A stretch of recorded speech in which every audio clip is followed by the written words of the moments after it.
Welcome to lesson 213 of A Course in Miracles. All things are lessons God would have me learn. This is the review number 6 of part 1 of A Course in Miracles, and you are at the Qigong support for A Course in Miracles students. I'm Judith, and this is part of my virtual center, which is called Lucid Mind Center for Mind Training.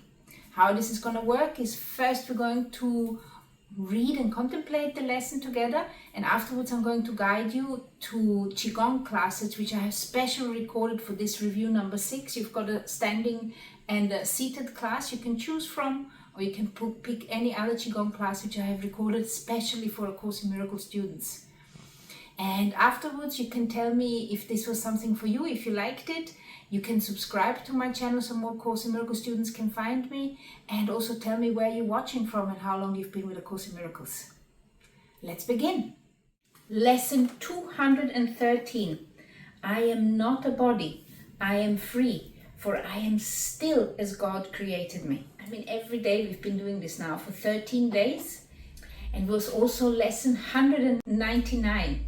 I am not a body, I am free, for I am still as God created me. I mean, you can read it up. If you've got doubts about it, you can read lesson 199.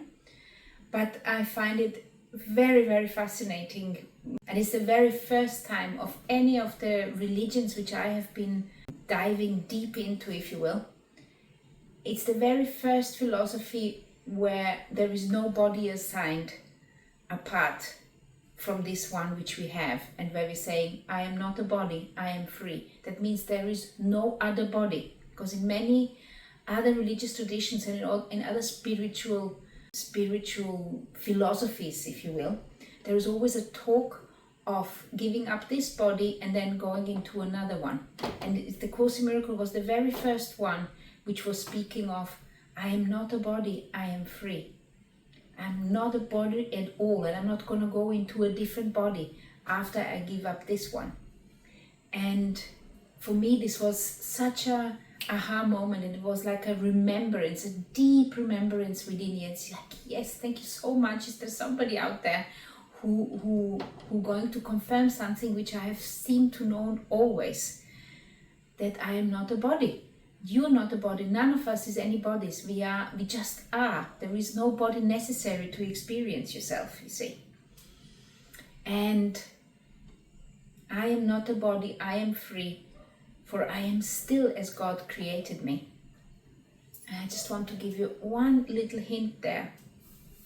For I am still. Just think about it. For I am still.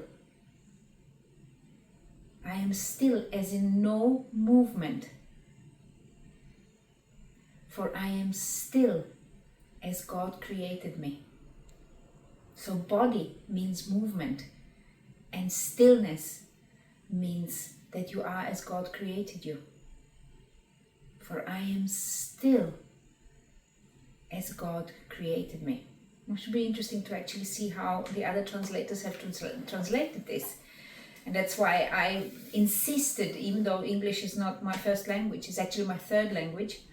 That's why I insisted to read this course in English, because you never know how somebody has translated it.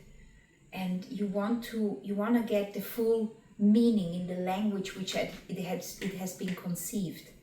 For I am still. I am quiet as God created me. It's just another aspect. That's why it's necessary to read those lessons and to let them sink in deeply and see them from different angles. Because words are just symbols of symbols and twice removed from reality. This is in clarifications of terms. You have that particular sentence. You got to allow yourself to ponder upon what was actually meant by this message. And then the lesson which we are supposed to review today, which is from lesson 193, all things are lessons God would have me learn. So no matter what is coming your way, it is a lesson which you can learn from.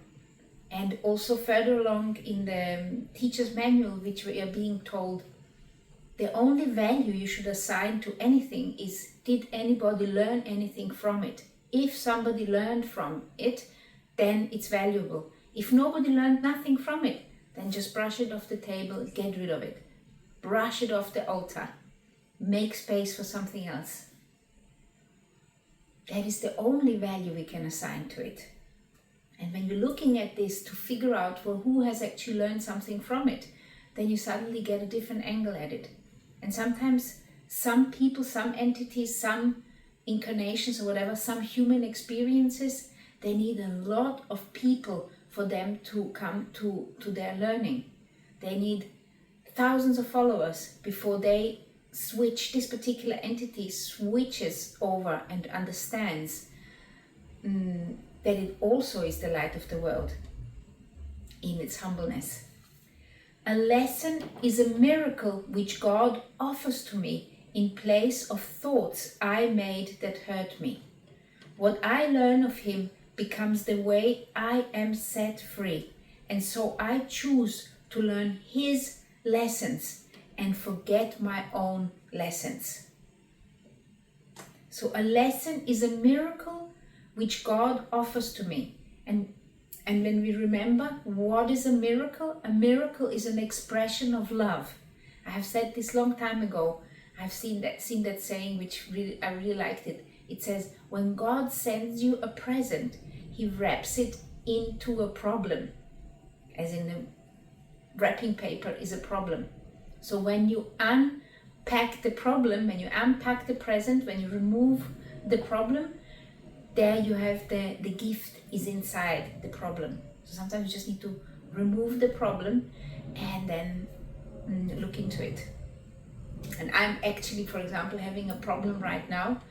Some problems I need to solve, technical problems, and it's really weighing on me because I have to relearn all kinds of things again. And for me, this is like dragging along.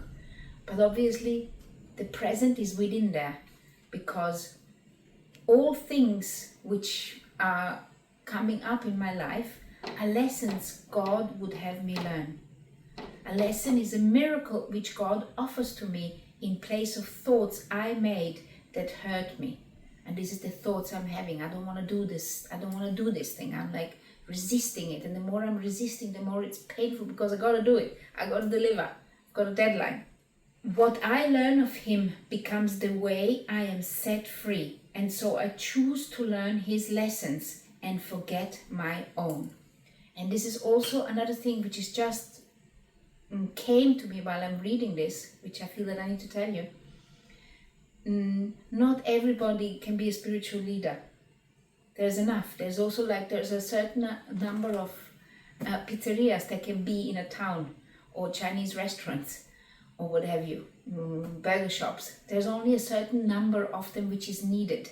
So not everybody can be a spiritual leader. The same as not everybody can be a singer. There are certain roles assigned to each of us. And we're going to take on that role which is assigned to us. And that role which is assigned to us comes easy to us. And we like doing whatever we like doing. And sometimes the job you are in, it is not necessarily something you like doing. But maybe you are necessary to be in this job situation because there's maybe somebody who really needs you to be there. You see? Or sometimes it seems like you cannot move on. But this is because you have an agreement with somebody who you're waiting for. They need to reach some certain understanding before you can move on together. So our humility, our humbleness is to trust that the universe knows better than what we can possibly conceive with this mind which we have in the human experience. With this ego mind, we cannot conceive it, but we do know when we sink deep within, then the understanding can come. Then the understanding and the expansion of understanding or gratitude and trust can expand and then allow us to actually sink back into that peace. Because I am not a body, I am free, for I am still as God created me. So, let me know how this idea is for you. So for this particular lesson, you have a choice of 2 Qigong classes. You have got a standing, moving meditation here, Qigong class, or you've got a seated, guided Qigong class here, or here you have got the whole list of classes. And right here, you can come to my new English channel, which is only Qigong. Love, light and Qi to you.